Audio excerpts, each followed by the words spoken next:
ॐ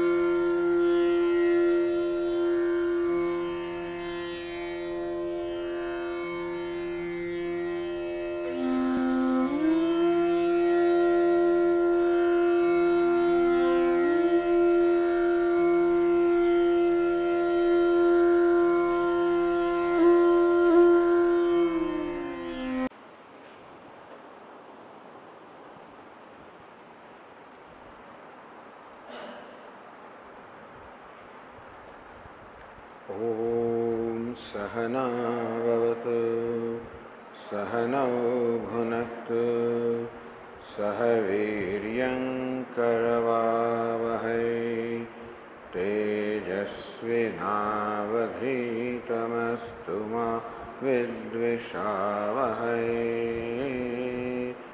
ॐ शान्ति शान्ति शान्तिः। ॐ पूर्णमदः पूर्णमिदं पूर्णात् पूर्णमुदच्यते पूर्णस्य पूर्णमादाय पूर्णमेवावशिष्यते। ॐ शान्ति शान्ति शान्तिः।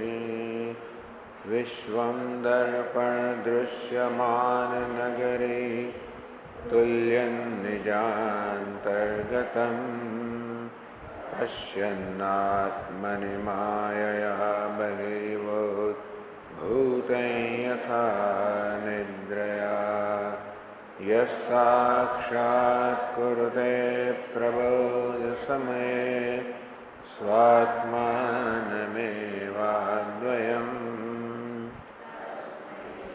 श्रीगुरुमूर्तये नमः। इदं श्रीदक्षिणामूर्तये।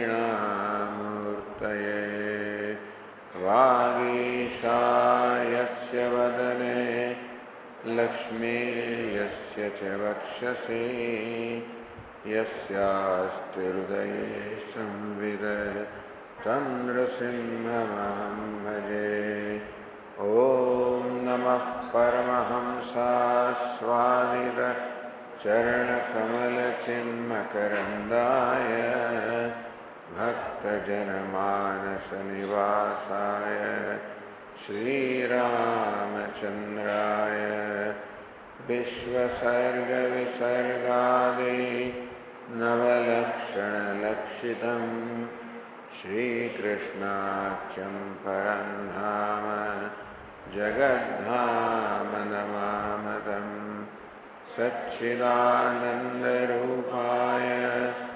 विश्वोत्पत्त्यादिहेतवे तापत्रयविनाशाय श्रीकृष्णाय वयं नुमः। यं प्रव्रजन्तमनुपेतमपेतकृत्यं द्वैपायनो विरहकातर आजुहाव मयतया तरवोऽभिनेदुः तं सर्वभूतहृदयं मुनिमानतोऽस्मि। संसारसागरे मग्नं दीनं मां करुणानिधे कर्ममोहगृहीताङ्गं मामुद्धर भवार्णवाद्। श्रीमद्भागवताख्योऽयं प्रत्यक्षकृष्ण एव हि स्वीकृतोऽसि मया नाथ मुक्त्यर्थं भवसागरे। मनोरथो सफलः सर्वथा त्वया निर्विघ्नेनैव कर्तव्यः दासोऽहं तव केशव। शुकरूपप्रबोधज्ञ सर्वशास्त्रविशारद एतत्कथा प्रकाशेन मदज्ञानं विनाशय जन्माद्यस्य यतोऽन्वयादितरतः चार्थेष्वभिज्ञस्वराट् तेने ब्रह्महृदाय आदिकवये मुह्यन्ति यत्सूरयः तेजो वारिमृदां यथा विनिमयो यत्र त्रिसर्गो मृषा धाम्ना स्वेन सदा निरस्तकुहकं सत्यं परं धीमहि।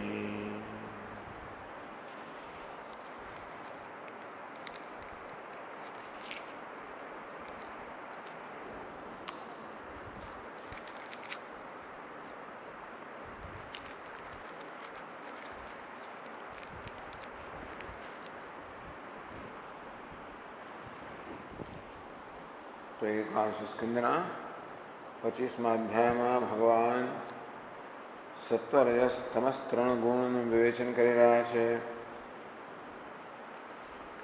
જેમ ભગવદ્ ગીતામાં આ ત્રણ ગુણો પર આધારિત અનેક પ્રકારના વિભાગ કરવામાં આવ્યા.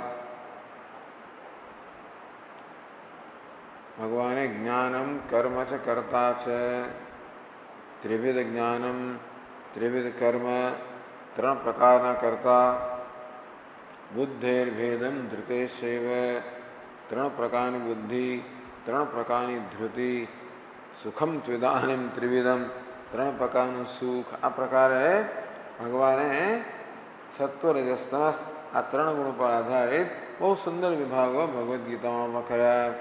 તદુપરાંત શ્રદ્ધાત્રય, આહાર, યજ્ઞ, દાન, તપ આ બધાનું સુંદર વિશ્લેષણ ભગવદ્ ગીતામાં કરવામાં આવ્યું છે. એ જ પ્રકારનું વિશ્લેષણ આપણને અહીં પણ પ્રાપ્ત થાય છે. સત્વાદ અને કંઈક વધુ પણ પ્રાપ્ત થાય છે. સત્વાદ જાગરણમ વિદ્યાત. ભગવાન કહે છે કે જાગ્રત અવસ્થાની અંદર સત્વગુણની પ્રધાનતા હોય, કારણ કે જાગ્રત અવસ્થામાં વિષયોનું યથાર્થ જ્ઞાન થાય છે. જેવા વિષયો છે એ પ્રકારનું જ્ઞાન થાય છે.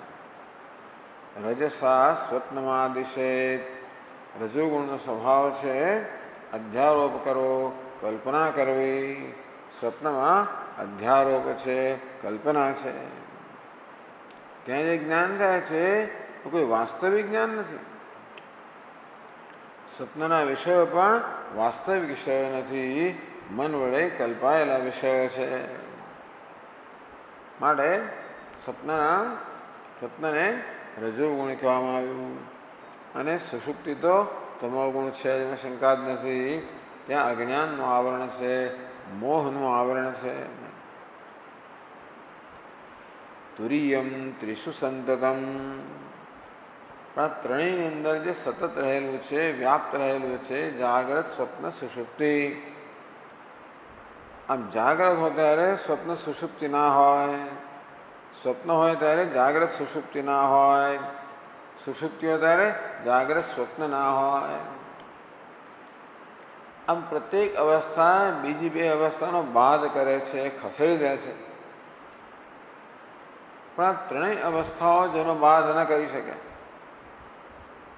જેમ બંગડી હોય ત્યાં બુટ્ટી ના હોય, બુટ્ટી હોય ત્યાં કંઠી ના હોય, એમ કરીને એક અલંકાર જે નામરૂપ છે એ બીજા અલંકારને ખસેડી મૂકે છે, બાદ કરે છે. પરંતુ આમાંનો કોઈ પણ અલંકાર સુવર્ણનો બાદ ન કરી શકે. સુવર્ણ કેવું છે? સંતતમ, બધા જ અલંકારોમાં વ્યાપ્ત છે. તેવી રીતે આ જાગ્રત, સ્વપ્ન, સુષુપ્તિ પ્રત્યેક અવસ્થા એકબીજાને ખસેડી મૂકે છે, એકબીજાનો બાદ કરે છે. પરંતુ આ ત્રણેય અવસ્થામાં જે વિદ્યમાન છે, પ્રકાશમાન છે, જાગ્રત, સ્વપ્ન, સુષુપ્તિષુ સ્ફુટતરા યા સંવિદુજૃંભતે. મનીષા પંચકમમાં કહેવામાં આવ્યું કે જે સંવિત, જે ચૈતન્ય જાગ્રત સ્વપ્ન સુષુપ્તિમાં વિજૃંભ અત્યંત સ્પષ્ટ છે, જે સ્વયં પ્રકાશમાન છે, જે ત્રણેય અવસ્થામાં છે, અને માટે કોઈ અવસ્થા એનો બાદ કરી શકતું નથી. તુર્યમ ત્રિષુ સંતતમ, એ શુદ્ધ એક રસ આત્મા જે છે એને તુર્ય કહેવામાં આવ્યો. ગયા વખતે સમજાવવામાં આવ્યું કે તુર્યનો અર્થ ચતુર્થ એવો થાય, પણ ખરેખર આત્મા ચોથો નથી, એક જ છે. માયા સંખ્યા તુર્યમ, આ વિશ્વ તેજસ પ્રાજ્ઞ જાગ્રત સ્વપ્ન સુષુપ્તિના અભિમાની આત્મા અનુક્રમે વિશ્વ તેજસ પ્રાજ્ઞ એક બેનો બાદ કરે છે, પણ એ ત્રણ નથી. એ તો કોઈ અભિનેતાએ લીધેલા ત્રણ વેશ સમાન છે, અને આત્મા જે છે એ અભિનેતા સમાન છે, સર્વમ વ્યાપ્ત, સર્વથી અતીત. આ પ્રકારે ત્રણ અવસ્થાની વાત કરી. પછી ગુણના ઉદ્રેક શું થાય? ઉપરી ઉપરી ગચ્છન્તિ સત્વેન બ્રાહ્મણા જનાઃ. બ્રાહ્મણ જનાઃ જે શાસ્ત્રના અભ્યાસમાં તત્પર છે અને શાસ્ત્રમાં જે વિધાન કરવામાં આવ્યું છે એ પ્રકારના કર્મનું આચરણ કરનારા છે. જે વિહિત છે એ કરે, નિષિદ્ધ છે એનું આચરણ ન કરે. હવે સાત્વિક પુરુષો છે તો સત્વેન ઉપરી ઉપરી ગચ્છન્તિ, જેમ સત્વગુણમાં વૃદ્ધિ થાય તેવી રીતે ઉપરના ઉપરના લોક પ્રાપ્ત કરે. તમસા અધો અધઃ, તેમ તમો ગુણમાં જેમ જેમ વૃદ્ધિ થતી જાય તેમ તેમ નીચે અને નીચેના લોક પ્રાપ્ત કરે. રજસા અંતરચારિણ, રજોગુણથી આ સત્વ અને તમસની મધ્યમાં વિચરણ કરે. કહ્યું સત્વે પ્રલીના સ્વર્યાંતિ. મૃત્યુ વખતે સત્વગુણની પ્રધાનતા હોય તો મનુષ્ય સ્વર્ગ પ્રાપ્ત કરે છે, ઉપરના લોક પ્રાપ્ત કરે છે. સુવહ મહ જન તપ સત્યમ વગેરે પ્રાપ્ત કરે. નરલોકમ રજોલયા, મૃત્યુ વખતે રજોગુણની પ્રધાનતા હોય તો મનુષ્ય લોક પ્રાપ્ત કરે. તમોલયાસ્તુ નિરયમ, મૃત્યુ વખતે તમોગુણની પ્રધાનતા હોય તો નરકને પ્રાપ્ત કરે. એ નરકની પણ બહુ બધી કક્ષાઓ છે. તામિશ્ર અંધ તામિશ્ર કયા કયા રવ રવા કેવા કેવા બધા નરકો છે. કંઈક 22 પ્રકારના નરક છે બનાવ્યા છે, એવું કંઈક મને યાદ છે. એટલે તમોગુણની જો પ્રબળતા હોય તો આવા નરકને પ્રાપ્ત કરે. યાંતિ મામેવ નિર્ગુણાઃ, પછી નિર્ગુણ છે જે વિશુદ્ધ સત્વ છે ભગવાન કે એ લોકો મને પ્રાપ્ત કરે છે. ભગવાન કહો છે તો સગુણ બ્રહ્મ છે તો વિશુદ્ધ સાત્વિક ભગવાન છે. જે પરમ બ્રહ્મ છે એ તો નિર્ગુણ છે, ગુણાતીત છે.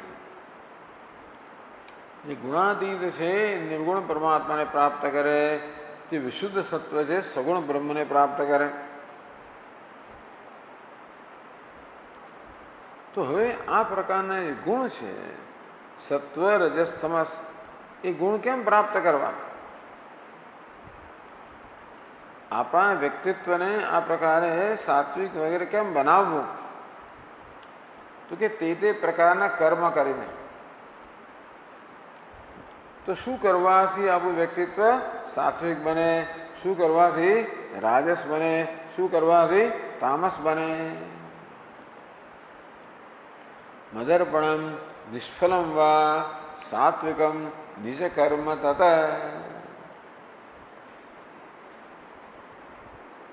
મદર્પણમ મત આરાધના રૂપમ નિષ્ફલમ ફલાભિસંધિરહિતમ. ભગવાન કે જે કર્મ મારી આરાધના રૂપમાં હોય અને ભગવાનની આરાધના કરવાની પાછળ પણ કોઈ પ્રકારના વ્યક્તિગત વળતરની ગણતરી ના હોય, માત્ર ભગવાનને પ્રસન્ન કરવા માટે કર્મ કરવામાં આવતું હોય. પછી નિજ કર્મ એટલે પોતાનું કર્મ, કર્તવ્ય કર્મ, નિત્ય નૈમિતિક કર્મ. તો પોતાનું જે કર્તવ્ય કર્મ છે એ બજાવવામાં આવે, એ પણ ભગવાનની આરાધના રૂપમાં કરવામાં આવે. સ્વકર્મણા તમભ્યર્ચ્ય સિદ્ધિમ વિંદતિ માનવ. ભગવાન કે પોતાનું કર્તવ્ય કર્મ છે એ દ્વારા ભગવાનની આરાધના કરતા કરતા મનુષ્ય અંતઃકરણ શુદ્ધિરૂપી સિદ્ધિને પ્રાપ્ત કરે છે. શુદ્ધ અંતઃકરણ એટલે સાત્વિક અંતઃકરણ, એને પ્રાપ્ત કરે છે. રાજસમ ફલ સંકલ્પમ ફલમ સંકલ્પેતે યસ્મિન, જેમાં ફળનો સંકલ્પ કરવામાં આવે છે એટલે કે જેમાં આસક્તિ છે. રજોગુણમાંથી આસક્તિ જન્મે, ભોગ બુદ્ધિ જન્મે. સત્વગુણ હોય તો ત્યાગ વૃત્તિ જન્મે, રજોગુણ હોય તો ભોગ વૃત્તિ જન્મે, તમોગુણ હોય તો હિંસા વૃત્તિ જન્મે. રાજસમ ફલ સંકલ્પમ, રજોગુણ હોય એટલે બહુ તીવ્રતાથી મનુષ્ય આંતરિક અસંતોષનો અનુભવ કરે અને તેથી અનેક ઈચ્છાઓ બધી જન્મે અને ઈચ્છાથી પ્રેરાઈને કર્મ કરે. લોભ પ્રવૃત્તિરારંભ કર્મણામ અસમસ્પૃહા. લોભ પ્રવૃત્તિનો આરંભ, કર્મણામ આરંભ. પ્રવૃત્તિ થાય, ખૂબ કર્મ થાય, આ કરે પેલું કરે પેલું કરે, એક પછી કર્યા જ કરે. આ સમય મનમાં કોઈ પ્રકારની શાંતિ ના હોય, સ્પૃહા, અનેક પ્રકારની આસક્તિ હોય, આ બધું રજોગુણમાં હોય. એટલે આપોઆપ જ અભિજાતની જ્યારે મનની સ્થિતિ હોય ત્યારે મનુષ્ય હંમેશા લાભ જ ઈચ્છતો હોય, એટલે ફળનો સંકલ્પ થવાનો છે. આ પ્રકારનું કર્મ કરવાથી રજોગુણમાં વૃદ્ધિ થાય. નિષ્કામ કર્મ કરવાથી સત્વગુણમાં વૃદ્ધિ થાય. ફળની આસક્તિથી કર્મ કરવાથી રજોગુણમાં વૃદ્ધિ થાય. હિંસા પ્રાયાદિ તામસમ, જે કર્મમાં હિંસા બહુ હોય એવું કામ થાય જેમાં ઘણું નુકસાન થતું હોય, પર્યાવરણ નુકસાન થતું હોય, વસ્તુનો બગાડ થતો હોય. વાસણ માજે ત્યારે પાણી ધડ વહ્યા કરતું હોય, કપડાં ધો ત્યારે ધીબી જ નાખે અને તેથી કપડાં ફાટી જતા હોય, આવું થતું હોય.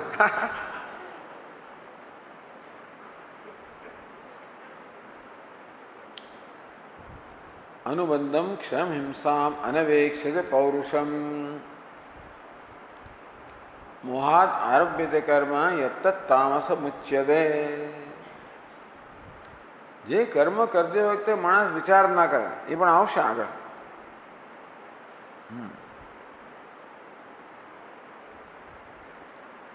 ચાલો પછી આવી જ રહ્યું છે તો એ વખતે ચર્ચા કરશું. પણ હિંસા પ્રાયાદિ તામસમ, જેમાં હિંસાની પ્રધાનતા હોય અથવા જે કોઈની હિંસા કરવા માટે કરવામાં આવતું હોય, બંને રીતે. જે કર્મ કરવામાં હિંસા થતી હોય એટલે બધા એવા કર્મો હોય જેમાં પશુઓનો બલિ આપવામાં આવતો હોય કે એવું કંઈક કરવામાં આવતું હોય, અથવા જે કર્મ કરવાથી ઘણું નુકસાન થતું હોય, બીજા લોકોને નુકસાન થતું હોય, વાતાવરણ નુકસાન થતું હોય, અથવા જે બીજાને હિંસા કરવા માટે, બીજાને દુઃખી કરવા માટે ઘણું કર્મ થતું હોય છે. આ કર્મ કેવું છે? તામસ કર્મ છે. આદિ શબ્દાદ દંભાદ દંભ માત્સર્યાદિ કૃતમ. દંભથી કર્મ કરવામાં આવે, દેખાડો કરવામાં આવે, માત્સર્ય ઈર્ષ્યાથી પ્રેમ. તે કર્યું માટે હું આમ કરીશ. પેલો તપશ્ચર્યા કરે તો કે ભાઈ મારા પડોશીને મળે એના કરતાં 92 મને મળે. તો પડોશીને ખબર પડી કે ભાઈ આવું વરદાન એને માગ્યું છે કે મને મળે એના કરતાં એને બમણું મળે, તો એણે વરદાન માગ્યું ભગવાન મારી એક આંખ લઈ લો. પરંતુ બે આંખ આવું એટલે ટૂંકમાં હિંસા કરવા માટે ઈર્ષ્યાથી પ્રેરાય એને આ બધું કરવામાં આવે. આ બધું તામસ કર્મ છે. હવે પછીના શ્લોકમાં ભગવાન આ જ્ઞાન છે ને ત્રિવિધ જ્ઞાનમ, જ્ઞાનમ કર્મ છે કરતા છે. ભગવદ્ ગીતામાં પણ આ પ્રકારે સાત્વિક, રાજસ, તામસ 3 પ્રકારનું જ્ઞાન કહેવામાં આવ્યું. ત્યાં 3 શ્લોકોમાં વર્ણન કરવા એક જ શ્લોકમાં કહી દે છે ભગવાન. 24મા શ્લોકમાં કહે છે કૈવલ્યમ સાત્વિકમ જ્ઞાનમ રજો વૈકલ્પિકમ ચ યત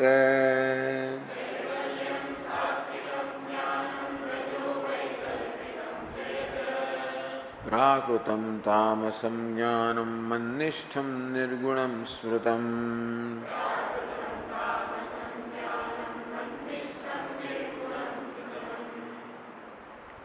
અહીં જોજો કે આત્મા અને પરમાત્મા વચ્ચે ભેદ કરવામાં આવે છે. અહીંયા ઘણી વાર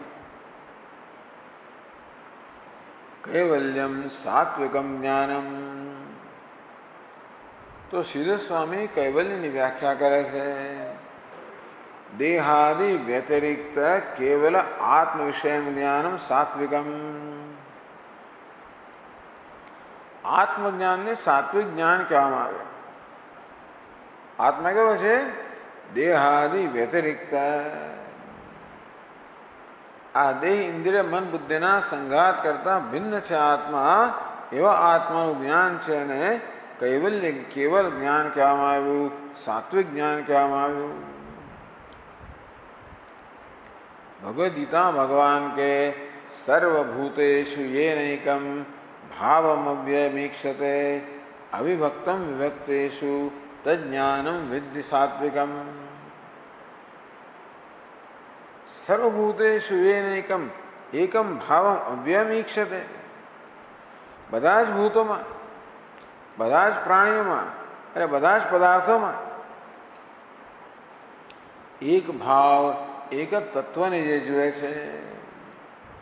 અવ્યયમ જે કેવું છે? અવ્યય તત્વ છે. આ બધા ભૂત છે, જે નામરૂપ પદાર્થો છે, એ તો કેવા છે? બધા નશ્વર છે, પરિવર્તનશીલ છે, વ્યય થનારા છે. વિનશ્યત્સુ અવિનશ્યંતમ. આ બધા નામરૂપ કેવા છે? નશ્વર છે, વિનાશી છે, એમાં પરંતુ અવિનાશી તત્વ રહેલું છે.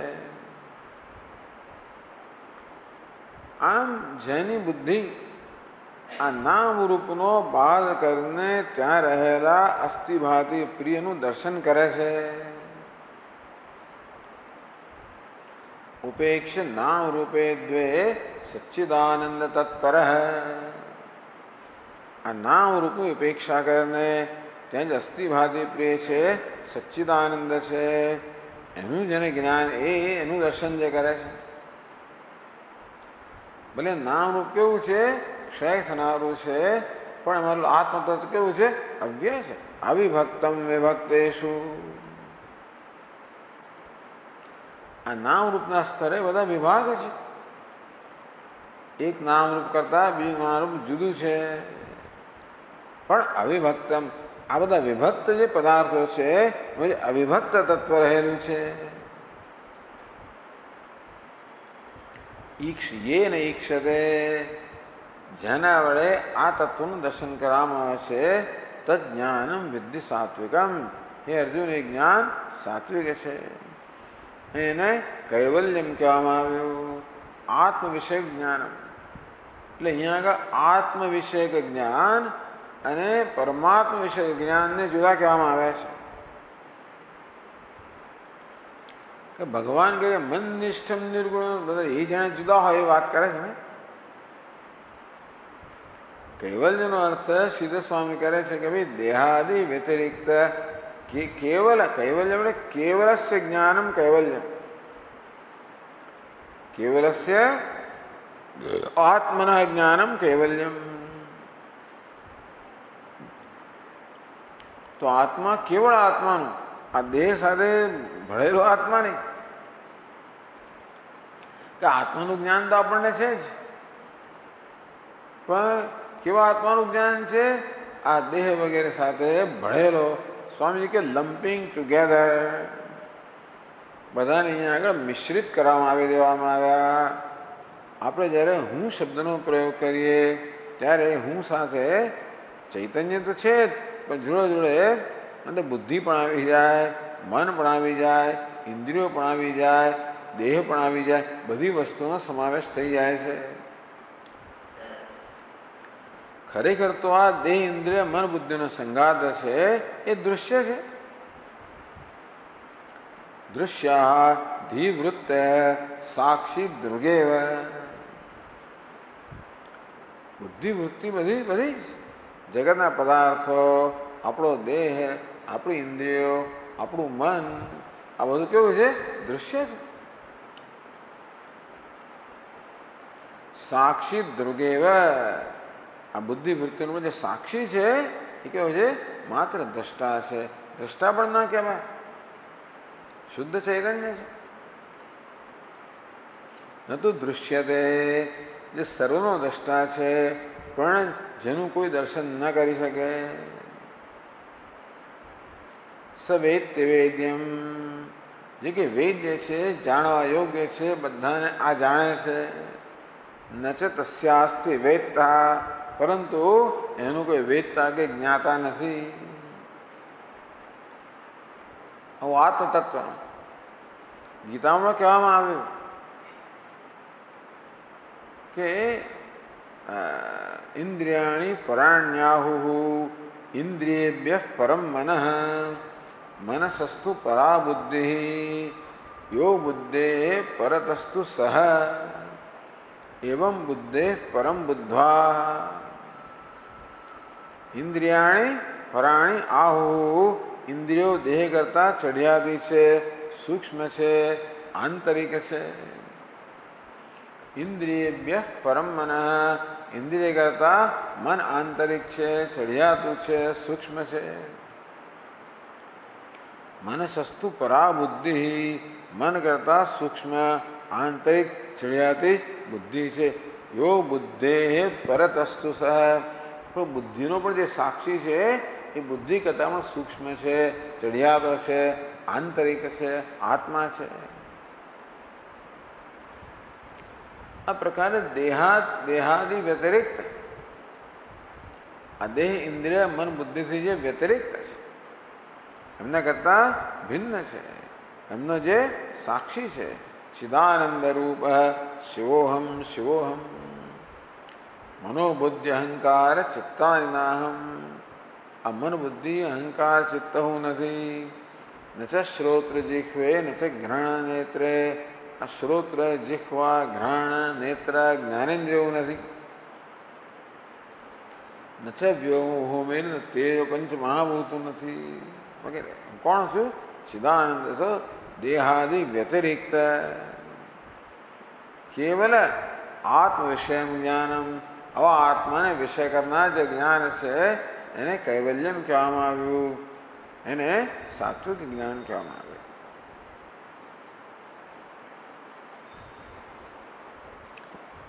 રાજસમ રજો વૈવ, રજો એટલે રાજસમ, રજ એટલે શું? રાજસમ. રાજસ જ્ઞાન કેવું છે? રાજસ એટલે શું? રજો ગુણમાંથી જન્મેલું. સાત્વિક એટલે સત્વગુણમાંથી જન્મેલું. રાજસ એટલે રજોગુણમાંથી જન્મેલું. વૈકલ્પિકમ, દેહાદિ ભેદેન ભિન્નાત્મ વિષયમ યજ્ઞાનમ તદ રજ રાજસમ. પૃથક્ત્વેન તુ યજ્ઞાનમ નાના ભાવાન પૃથક વિધાન વેત્ય સર્વેષુ ભૂતેષુ તજ્ઞાનમ વિદ્ધિ રાજસમ. ભગવાન ભગવદ્ ગીતામાં રાજસ જ્ઞાનની વાત કરે છે. પૃથક્ત્વેન તુ યજ્ઞાનમ નાના ભાવાન પૃથક વિધાન, જે બધા જ બધામાં એક જ આત્માના દર્શન કરે છે, અનેકમાં એકના દર્શન કરે છે, એ સાત્વિક જ્ઞાન છે. અનેકમાં અનેકના દર્શન કરે છે એ રાજસ જ્ઞાન છે. જેની દ્રષ્ટિમાં એવું છે કે બધા આત્મા જુદા છે, દરેક આત્માની પોતાની વિશેષતા છે, તેથી દરેક આત્મા એકબીજા કરતા ભિન્ન છે એવું જે જ્ઞાન છે, એવું જે માને છે એ રાજસ અર્થાત રજોગુણી જ્ઞાન છે.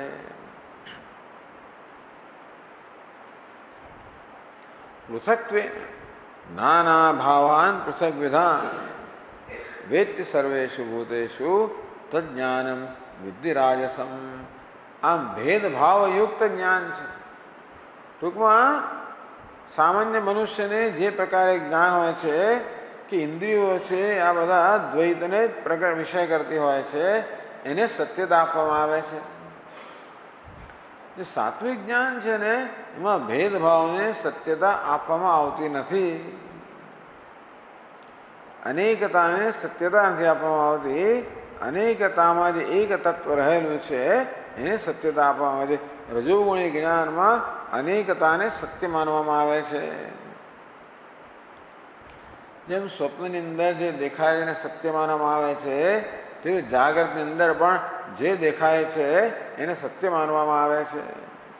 કારણ કે પોતાને આ દેહ ઇન્દ્રિય મન બુદ્ધિમાં માત્ર મર્યાદિત માનવામાં આવે છે, પોતાને આ દેહ પૂરતો માનવામાં આવે છે, અને તેથી બીજા બધા દેહ પૂરતા આત્મા છે એવું માનવામાં આવે. જે રીતે પોતાના વિશેની દ્રષ્ટિ હોય એ રીતે અન્ય વિશેની દ્રષ્ટિ હોય.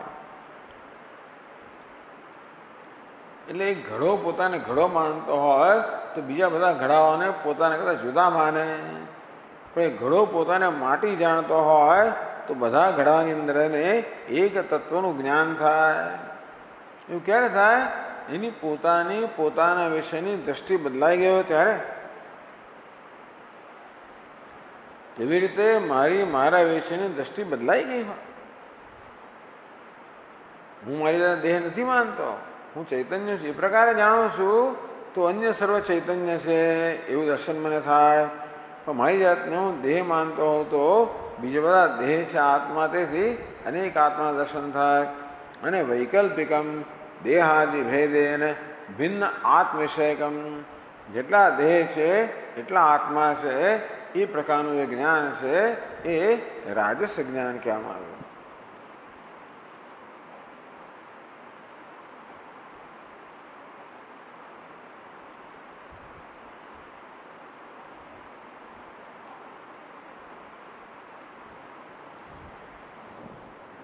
વિકલ્પનો અર્થ દ્વૈત, દ્વૈતમાંથી જન્મેલું જ્ઞાન.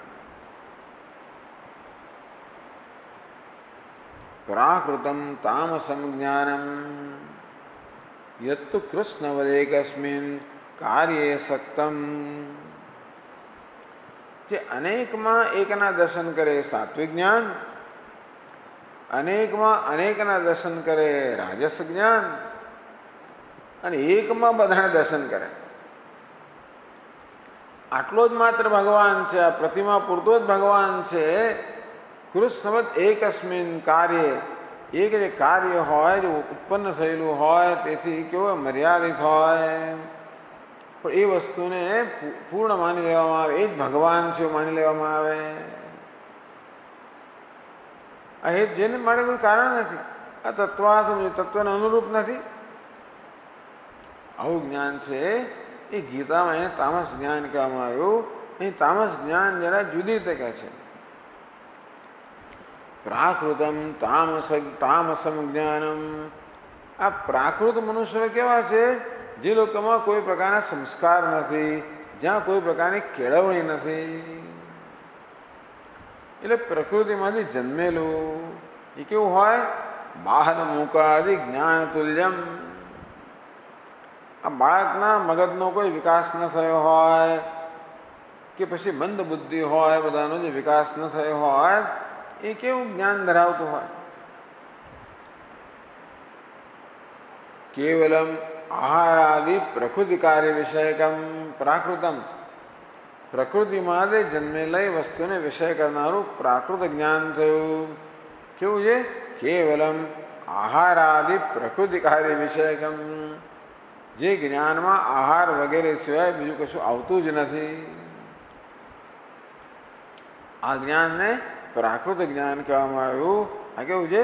તામસ જ્ઞાન છે.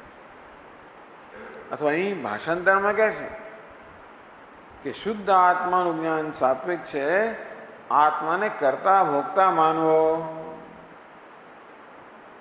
હું કરતા ભોગતા છું, અન્ય સર્વ કરતા ભોગતા છે, એ રાજસ જ્ઞાન છે. જ્યારે આત્માને શરીર માનવું એ તામસ જ્ઞાન છે. એવું કોઈ ટીકામાં છે નહીં. એટલે અહીંયા જોયેલી કોઈ ટીકા મન દેખાતું નથી. પણ આ પ્રકારે ભાષાંતર સુંદર છે કે પોતાને ચૈતન્ય જાણવો એ સાત્વિક જ્ઞાન છે. પોતાને કરતા ભોગતા માનવો રાજસ જ્ઞાન છે. પોતાને માત્ર દેહ માનવો તામસ જ્ઞાન છે. મન નિષ્ઠમ નિર્ગુણમ સ્મૃતમ. આ બધું કૈવલ્ય જ્ઞાન કરતા મન નિષ્ઠમ પેલું ત્વમ પદ વિષય જ્ઞાન છે. આ તત્પદ વિષય જ્ઞાન છે.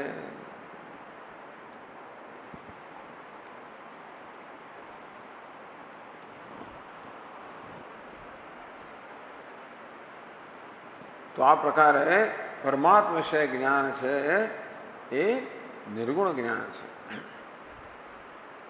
ટૂંકમાં ભગવાન વિશેનું જ્ઞાન, સગુણ બ્રહ્મ. જ્યાં બ્રહ્મને સવિશેષ માનવામાં આવે ત્યાં આત્મા કદાચ જુદું જ હોય. અને તેથી એ જ્ઞાન કેવું છે? ભગવાન કેવું છે? સર્વજ્ઞ, સર્વશક્તિમાન, સર્વવ્યાપક, અનંત કલ્યાણ ગુણ ગણૈક નિલય, અનંત કલ્યાણ ગુણ ધરાવનારા ભગવાનનું જ્ઞાન છે. એને નિર્ગુણ જ્ઞાન કે વિશુદ્ધ સત્તા જનનું જ્ઞાન કહેવામાં આવ્યું. આ પ્રકારે ત્રણ પ્રકારનું જ્ઞાન કહેવામાં આવ્યું.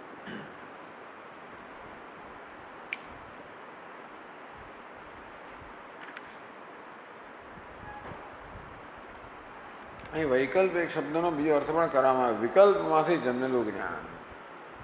સંકલ્પ વિકલ્પ દ્વૈતમિદમ સત્યમ અસત્યમ વા. આ દ્વૈત સત્ય છે કે અસત્ય છે? જીવા નિત્યા જન્યા વા.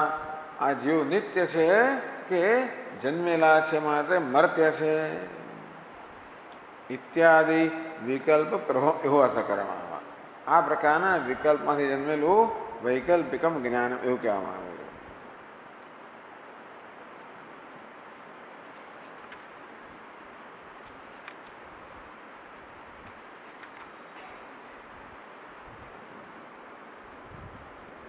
હવે આગળ ત્રણ પ્રકારનો નિવાસ કહેવામાં આવે છે. બહુ વિગતવાર વર્ણન છે બધું. દરેક વસ્તુનો સમાવેશ કરવામાં આવે છે. એક જ શ્લોકમાં ત્રણ ગુણો વિશે કહી દેવામાં આવે છે. એટલે 25મા શ્લોકમાં કહે છે વનમ તુ સાત્વિકો વાસો ગ્રામો રાજસ ઉચ્યતે.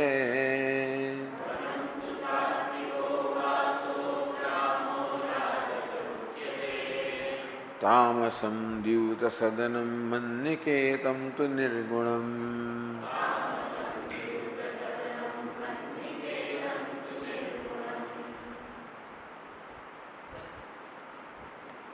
વનમ તુ સાત્વિકો વાસ. વાસ એટલે વાસસ્થાનમ. જે વાસનું સ્થાન છે વન, તો વનની અંદર જે નિવાસ છે એને સાત્વિક કહેવામાં આવે. કેમ? તપો યોગાદિ ઉપયોગિત્વાત. માણસ વનમાં જઈને શું કરે? તપસ્યા. બીજી કઈ પ્રવૃત્તિ હોય જ ને ત્યાં આગળ. વનમાં જઈ કોણ શકે? વનમાં કોણ રહેવાનું પસંદ કરે? જે સાત્વિક મનુષ્ય હોય તે જ. ત્યાં એને શું કરે? તપશ્ચર્યા વગેરે કરે. એ પ્રકારનું આપણા પુરાણમાં વર્ણન છે કે બધા રાજાઓ ઋષિમુનિ બધા તપશ્ચર્યા કરવા માટે વનમાં જાય. આમ તો વૃક્ષ ખંડ સ્વરૂપસ્ય વનસ્ય રજસ્તમ પ્રધાનત્વાત. આમ વન જોવા જઈએ તો રજોગુણ ને તમોગુણનું પ્રાધાન્ય છે એમાં, વનમાં પોતાનામાં. પરંતુ વિવેક તત્વ લક્ષણ. વનમાં શું છે? એકાંત છે. એકાંતની દ્રષ્ટિએ વનને સાત્વિક કહેવામાં આવે. બાકી એની પછાણ હિંસ્ર પશુઓ જાત જાતનું બધું હોય વનની અંદર. વનમાં રહેવું કે સહેલું નથી.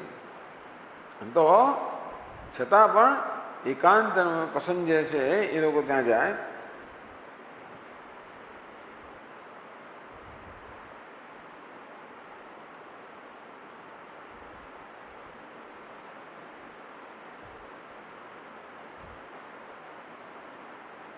વાન પ્રસ્થાનામિતિ જ્ઞેયમ. વનમાં કોનો વાસ છે? વાન પ્રસ્થ લોકોનો વાસ છે. આને સાત્વિક વાસ કહેવામાં આવ્યો. ગ્રામો રાજસ ઉચ્યતે. ગામમાં રહેવું એ કેવું છે? રજોગુણી વાસ છે, ગૃહસ્થનો વાસ છે. દ્યુત સદનમ. દ્યુત સદન જુગાર રમવામાં આવે, ક્લબ, ત્યાં રહેવું. ત્યાં જુગાર રમવામાં આવતી હોય, શરાબ પીવામાં આવતો હોય, હજારો વસ્તુઓ થતી હોય, ત્યાં રહેવું, પડી રહેવું. એ કેવું છે? એ તમોગુણી નિવાસ છે.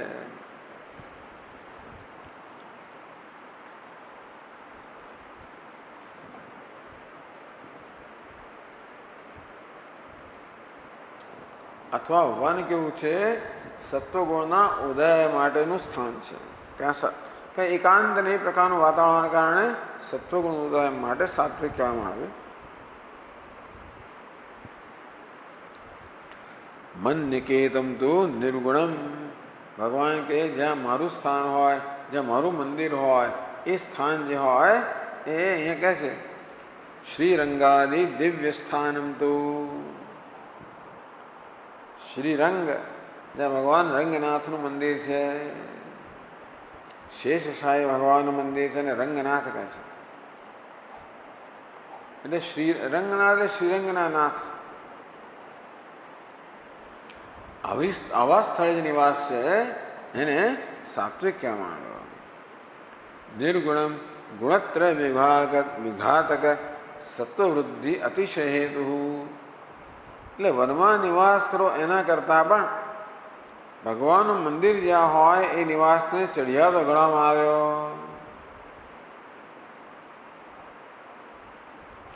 મત સેવા પ્રાણામિતિ. માત્ર ત્યાં રહેવાનું નહીં,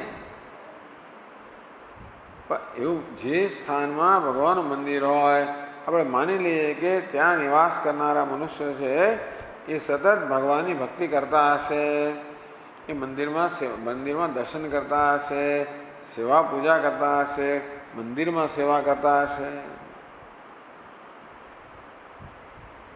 इति આ પ્રકારે મન નિકેતમ નિર્ગુણમ. તો ગ્રામસ્ય વ્યાપારવત્વાત. ગામ કોને કહેવાય? શહેર કોને? અનેક પ્રકારનો બધો વ્યાપાર થતો હોય, એટલે અનેક પ્રવૃત્તિ થતી હોય. એ તો પ્રવૃત્તિમય વાતાવરણમાં રહો એટલે તમારું મન પણ પ્રવૃત્તિમાં થઈ જ જવાનું. તો વનની અંદર તો એકાંત હોય, ત્યાં કોઈ પ્રવૃત્તિ ના હોય, માટે તમારું મન પણ પ્રવૃત્તિથી નિવૃત્ત બને, નિવૃત્તિ સ્થાનમાં રહો. તો પણ ગામમાં શહેરમાં સતત પ્રવૃત્તિ થયા કરતી હોય, ત્યાં રહેવાથી મન પણ પ્રવૃત્તિમય થઈ જાય, માટે એને રાજસ કહેવામાં આવ્યું. દ્યુત જ્યાં જુગાર ખેલાતો હોય, શરાબ પીવાતો હોય, સ્મૃતિનાશકત્વાત. ત્યાં રહે એટલે માણસની સ્મૃતિ તો બેહોશ થઈને પડ્યો હોય, નશો કરીને રહ્યો હોય, કે પછી જુગાર રમતો હોય. માણસ જુગાર એટલે બધું ભૂલી જાય. બધું ભૂલી જાય એટલે શું? શ્રુતિ ભ્રંશ. શ્રુતિ એટલે પોતાનું જે સ્મૃતિ છે, જે પોતાના સંસ્કાર છે, પોતે કયા કુળમાં જન્મેલો છે, શું પોતાનું કર્તવ્ય છે, શું પ્રકારનો મોભો છે, આ પ્રકારે પોતાના ગૌરવની સભાનતા હોવી અને પોતાના ગૌરવને છાજે એ પ્રકારે કર્મ કરવું, એ પ્રકારે રહેવું, એ યોગ્ય છે. પણ જ્યારે આવી રીતે દ્યુતાલયમાં રહેવામાં આવે, માણસ જુગાર રમતો ત્યારે બધું ભૂલી જાય છે. પોતે કોણ છે ભૂલી જાય અને સામે કોણ છે એ ભૂલી જાય. જુગાર રમવા તો બધા આવે, કોઈ સારા ઘરનો માણસ પણ આવે અને બીજા બધા પણ આવે. જુગારમાં બધા સરખા થઈ જાય ત્યારે ભૂલી જાય કે હું કોણ છું. બસ રમવા માંડે ત્યારે પોતાના બધા સંસ્કાર, પોતાનો બધો જ હોદ્દો, પોતાનો બધો જ વૈભવ, આ પોતાને બધી જ ગૌરવ બધું ભૂલી જવામાં આવે. માણસ શરાબ પીતો તેને શું યાદ હોય? બધાને પીતા હોય. ન્યુયોર્કમાં હું હતો ને ત્યારે એક જણ મને કહે કે સ્વામીજી અહીંયા, સ્વામી નતો ત્યારે તો હું જો કે અહીંયા આગળ આપણે બારમાં જઈએ ને, બાર એટલે શું? દારૂ પીવાનું સ્થાન. લોકો સાથ પડે ત્યાં જાય. તો કે મારી બાજુમાં પેલો કોઈ કાર્પેન્ટર બેઠેલો, બધા સરખા જ હોય ને ત્યાં તો ટૂંકમાં બધા પીવા માટે આવે. કે તમે એ કક્ષાએ ન ઉતરી પડો ત્યાંથી જવાની ને તમારે ત્યાં આગળ. ત્યાં તો બધા ટેબલ સ્ટૂલ બધા મૂકેલા હોય, એમાં બેસીને બધા પીએ. એવું નથી કે મારી બાજુમાં કોણ આવીને બેસે, ગમે ત્યાં આવે. અને તેથી પોતાના ગૌરવનું ત્યાં કોઈ પ્રકારનું ભાન હોય ને, બધું ભૂલાઈ જાય.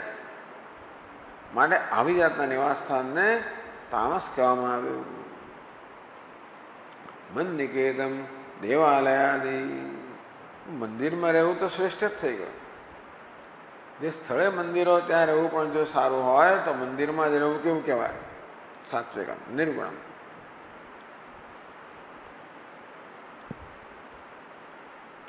હવે ત્રણ પ્રકારના કર્તા ભગવાન કહે છે.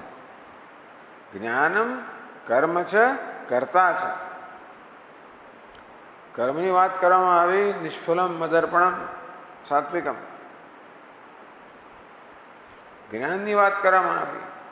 હવે ત્રણ પ્રકારના કર્તાની વાત કરવામાં આવે છે. તો 26મા શ્લોકમાં કહે છે સાત્વિક કારકો સંગી રાગાંધો રાજસ સ્મૃત.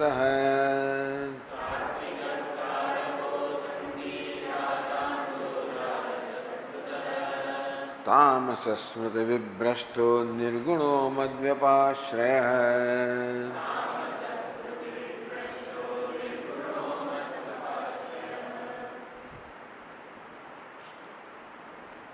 સાત્વિક કારક, કરોતિ ઇતિ કારક.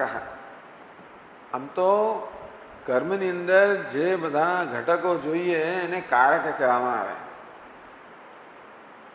દરેક વિભક્તિમાં કારક શબ્દ લાગુ પડે. કરોતિ ઇતિ કાર એટલે કરતા થઈ જાય. યત ક્રિયતે કર્મ થઈ જાય. યેન ક્રિયતે કરણ થઈ જાય.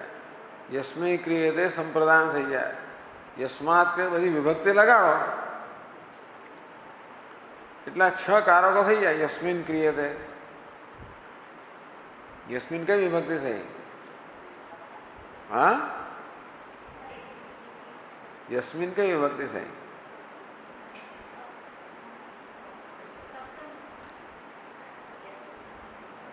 આ તો અંચાઈ કરીને પણ કયા શબ્દની? હા બરાબર, હા યહ નહીં, યત, બરાબર. તો કારક છે પહેલી વિભક્તિ થઈ. કરોતિ કાઢે કરતા. સાત્વિક કારક અસંગી, અસંગી કારક સાત્વિક.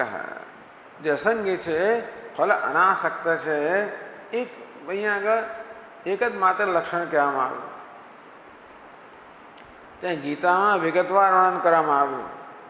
મુક્ત સંગો નહમવાદી ધૃત્યુત્સાહ સમન્વિત સિદ્ધ સિદ્ધ્યોર નિર્વિકાર કર્તા સાત્વિક ઉચ્યતે. મુક્ત સંઘ અહીંયા અસંગી કહેવામાં આવ્યું. મુક્ત સંઘ જેને કોઈ આસક્તિ નથી, કર્મફળમાં આસક્તિ નથી, અનહમવાદી અહંકાર નથી. હું કર્મ કરી રહ્યો છું તો છે, કર્તૃત્વ છે ખરું, પણ સાત્વિક કર્તૃત્વ છે. એ હોવાને કારણે આ હું કર્મ કરી રહ્યો છું નહીં, હું તો નિમિત્ત છું, ભગવાનનું નિમિત્ત છું, ભગવાન મારી દ્વારા કર્મ કરી રહ્યો છે કે મારી પાસે કર્મ કરાવી રહ્યો છે. અને તેથી મુક્ત સંગો અનહમવાદી, અહમવાદી નથી, હું કરી રહ્યો છું એ પ્રકારનો કોઈ એવી જાતનો અભિમાન નથી. ધૃત્યુત્સાહ સમન્વિત, તેમાં ધૃતિ છે, ધૈર્ય છે. કર્મ કરતી વખતે જાત જાતના વિઘ્નો આવે પણ ખરા, રાખ્યો છે બધા વિઘ્નો છે, એમાં ધૈર્ય રાખે છે, એ કર્મ છોડી દેતો નથી. વિઘ્નૈ પુનઃ પુનરપી પ્રતિહન્યમાના પ્રારબ્ધમ ચોત્તમ ગુણા ન પરિત્યજંતી.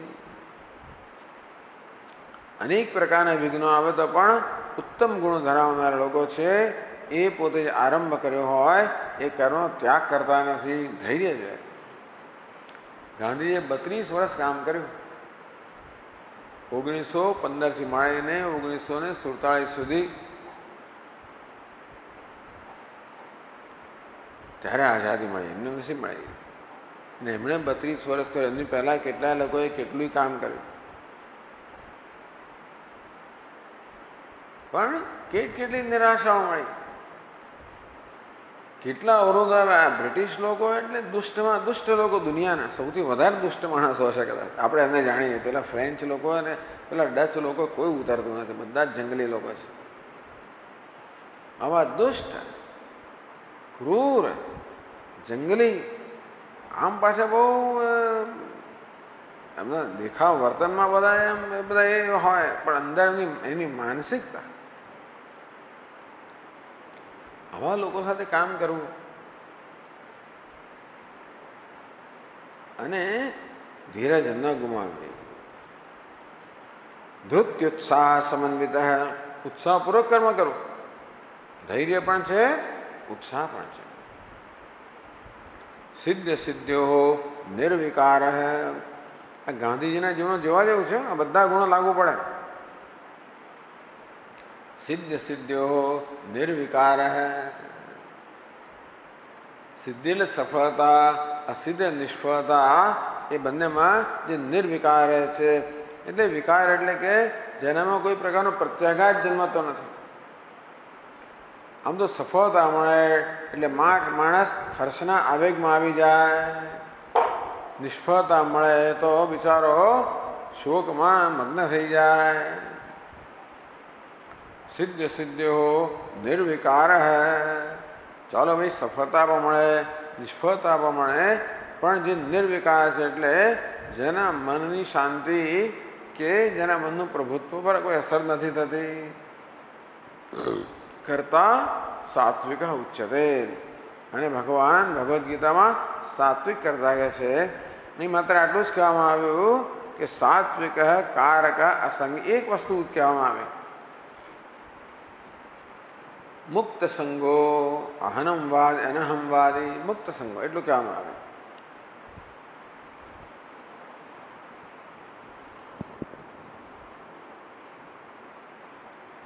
अनासक्त है, निष्काम कर्म करता, रागांध है, राजस स्मृत है. જે મનુષ્ય રાગ દ્વેષમાં અંધ બની ગયો છે, ફલ રાગેણ અંધ, એને કર્મના ફળમાં એટલી બધી આસક્તિ છે, એમાં એટલો બધો રાગ દ્વેષ કરે, અંધ જ થયો. અંધ કોને કહેવાય?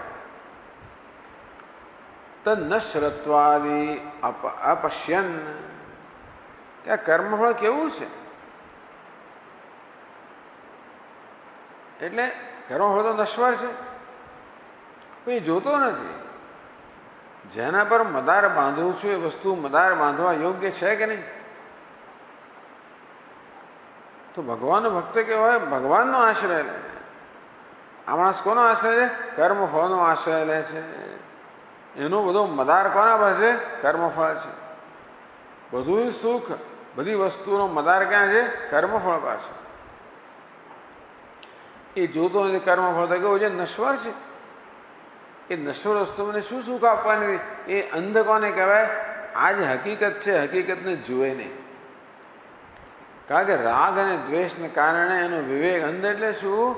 રાગ દ્વેષને કારણે એનો વિવેક વિદાય લઈ ચૂક્યો છે, વિવેક કરી શકતો નથી. એટલે એના નિર્ણયો વિવેકથી લેવાતા નથી.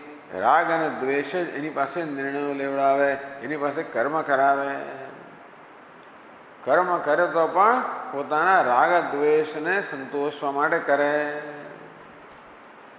એ સિવાય કશું દેખાય જ નહીં. આમ રાગાંધ માણસને પોતાના રાગ દ્વેષને પૂરા કરવા સિવાય કશું દેખાય જ નહીં. એટલે એને અંધ કહેવામાં આવે. અથવા ફલે અતિ અભિનિવેશવાન, ફળમાં અત્યંત આસક્તિ ધરાવનાર, એને અંધ કહેવામાં આવ્યો. રાગાંધ રાજસ સુત. તો કરતા સાત્વિક ઉચ્ચતે રાગી કર્મફલ, એટલે રાગી એ કહેવામાં આવે. પહેલું લે છે ભગવાન. રાગી કર્મફલ પ્રેપ્સુ લુબ્ધો હિંસાત્મક અશુચિ હર્ષ શોકાન્વિત કરતા રાજસ પરિકીર્તિત. રાગી રજોગુણ હોય ત્યાં રાગ હોવાનો, તમોગુણ હોય ત્યાં દ્વેષ હોવાનો. કર્મ ફલ પ્રેપ્સુ, રજોગુણી મનુષ્ય જે કર્મ કરે એ કર્મ ફળની પ્રેપ્સાથી, ઈચ્છાથી પ્રેરાઈને જ કરે. લુબ્ધ હૈ, લોભી હોય, બીજાના ધનની આકાંક્ષા કરનારો હોય. લોભી, મારું તો મારું સૈયારું, એ તો ખરું જ, પણ બીજાના ધનની આકાંક્ષા, પોતાનું ધન છે એ ક્યારે પણ કોઈને આપે નહીં, જરૂરિયાત વાળે ના આપે. સાથે સાથે અન્યના ધનની આકાંક્ષા કરનારો, એ રજોગુણની એકદમ પ્રવૃત્તિઓ, આવું જ બધું થાય.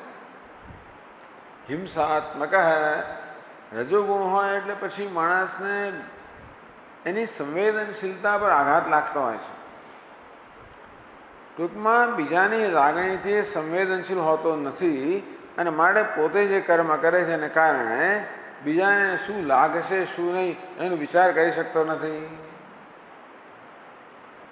હિંસાત્મક એટલે આપોઆપ જ એના કર્મમાં દ્વારા હિંસા થતી જ હોય છે, બીજાની લાગણી દુભાતી હોય.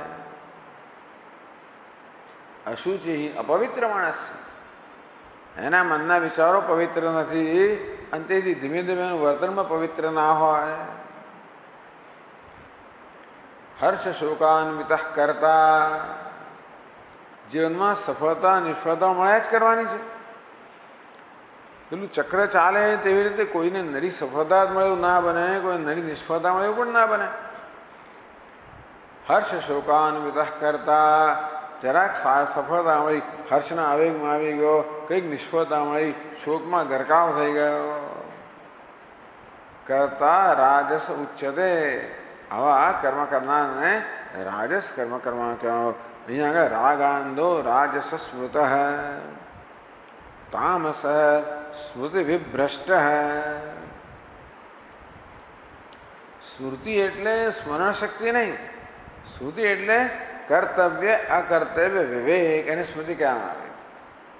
ભગવાન જ્યારે કહે કે સ્મૃતિ ક્રોધાદ ભવતી સમોહાત સ્મૃતિ વિભ્રમ, ભગવાન જ્યારે સ્મૃતિ વિભ્રમની વાત કરે ત્યારે કર્તવ્ય અકર્તવ્યનો વિવેક એટલે સ્મૃતિ. એટલે માણસ ટૂંકમાં તમોગુણને કારણે એનામાં એ તમોગુણ વિવેકનો વિરોધી છે. સત્વગુણ હોય ત્યારે વિવેક હોય, તમોગુણ હોય ત્યારે અવિવેક હોય. અધર્મમ ધર્મ મિત્યા મન્યતે, પછી આવવાનું જ છે. સર્વાર્થાન વિપરીતાન, બધી વસ્તુ એને ઉલટી જ દેખાય. ખરાબ ખોટું હોય ને સાચું દેખાય, સાચું એને ખોટું લાગે. આવી રીતે श्रुति विभ्रष्ट है। यानी कर्तव्य अखंडनाथ जी महाराज कहे कि देखो वो कुछ सोचता ही नहीं है कि अपने कुछ काम करने से उसका क्या असर होगा, सोचता ही नहीं है। वो बर्तन मेज पे रखता है तभी वो सोचता नहीं है कितना आवाज होगा, मुके धड़ कर दो मुके, વાસણ ધડ કરતા ફેંકે. એને કારણે શું થશે, વાસણને ઈજા થશે કે એનું કંઈ વિચાર જ ના આવે. આ માણસમાં તમો ગુણ હોય ને એટલે એનામાં કોઈ પ્રકારનો વિવેક ના હોય. એટલે પોતે એટલે અનુબંધમ ક્ષયમ હિંસામ અનવેક્ષ જે પૌરુષમ, માણસ વિચાર ના કરે. અનુબંધમ, આ કર્મ કરવાથી શું પરિણામ આવશે એનો વિચાર ન થાય. ક્ષયમ, આ કર્મ કરવામાં શું વસ્તુનો ક્ષય થશે, શું ખર્ચ થશે, શું વ્યય થશે એ વિચાર ના કરે, ચાલુ જ કરે. મોહાદ આરભ્ય તે કર્મ, હિંસા, આ કર્મ કરવાથી શું હિંસા થશે, શું નુકસાન થશે એનો વિચાર ના કરે. પૌરુષમ, અલા કર્મ શરૂ તો કર્યું પણ કરવાની તારામાં ત્રેવડ છે ખરી? પોતામાં પૌરુષ છે, પોતાનામાં કર્મ કરવાની લાયકાત કે શક્તિ છે કે નહીં વિચાર કર્યા વગર જંપલા. મોહાદ આરભ્ય તે કર્મ. અયુક્ત પ્રાકૃત સ્તબ્ધ શઠ નૈષ્કૃતિક અલસ, ભગવાન બહુ લાંબુ લાંબુ વર્ણન કરે. વિષાદી દીર્ઘ સૂત્રી છે કરતા તામસ ઉચ્યતે, જે હંમેશા વિષાદમાં જ રહેતો હોય, દીર્ઘ સૂત્રી, આજે કરવાનો છે કાલે કરે, અને કાલે કરવાનો છે મહિના પછી કરે. અયુક્ત, જેના ચિત્તમાં કોઈ પ્રકારની એકાગ્રતા ન હોય. પ્રાકૃત, અત્યંત એટલે પેલો અસંસ્કારી માણસ હોય, પ્રાકૃત. સ્તબ્ધ, પાછો અક્કડ હોય, કોઈ નમે નહીં પાછું. શઠ હોય, અંદર કંઈક હોય ને બહાર કંઈક બતાવ્યા પાછું. લોકોને છેતરપિંડી કરીને એવી રીતે બધા શઠ. નિષ્કૃતિક, બીજાના પેટ પર પાટું મારવું. અલસ, આળસુ માણસ જે કરવાનું છે કરે નહીં. વિષાદી દીર્ઘ સૂત્રી છે, વિષાદગ્રસ્ત હોય.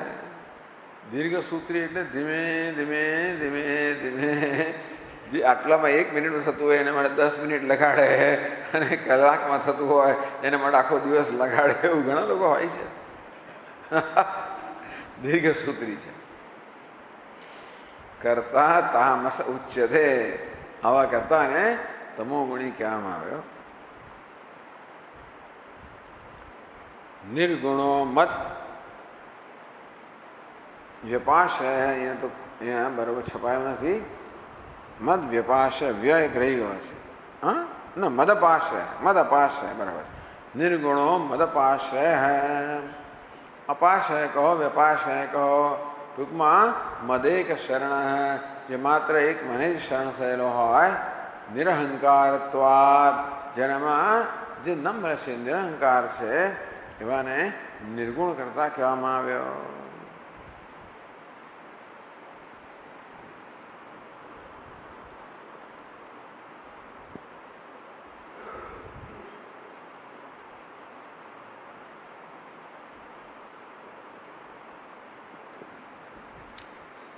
ઓકે, ચાલો અહીંયા આપણે પૂરું કરશું. ઓમ પૂર્ણમદ પૂર્ણમિદમ પૂર્ણાત પૂર્ણમુદચ્યતે પૂર્ણસ્ય પૂર્ણમાદાય પૂર્ણમેવાવશિષ્યતે. ઓમ શાંતિ શાંતિ શાંતિ. सच्चिदानन्दरूपाय विश्वोत्पत्त्यादिहेतवे तापत्रयविनाशाय श्रीकृष्णाय वयं नमः. जन्माद्यस्य यतोऽन्वयादितरतः शेष्वभिज्ञस्वराट् तेने ब्रह्महृदाय आदिकवये मुह्यन्ति यत्सूरयः. तेजो वारिमृदां यथा विनिमयो यत्र त्रिसर्गो मृषा धाम्ना स्वेन सदा निरस्तकुहकं सत्यं परं धीमहि. ॐ शान्ति शान्ति शांति शांति। हरि ओम। श्री गुरुभ्यो नमः। हरि ओम।